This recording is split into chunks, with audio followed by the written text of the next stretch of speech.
अस्सलाम वालेकुम। कब तक हम जज्बातों के अंदर बैठकर अपने सियासी लीडर को गद्दार करार देते रहेंगे?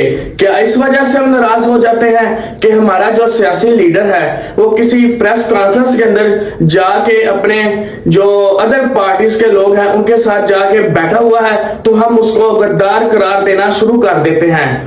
कुछ लोग जो होते हैं वो अपने फायदे के लिए अवाम को उकसाते हैं ताकि आप लोग हमेशा गुस्से में रहें और आप लोग सिर्फ और सिर्फ प्रोटेस्ट की तरफ जाएं। लेकिन याद रखिए, निजाम बदलने के लिए सड़कों पर निकलना जरूरी नहीं होता। नाम है एक मशहूर फिलासफर है एंटोनियो ग्राम्सी।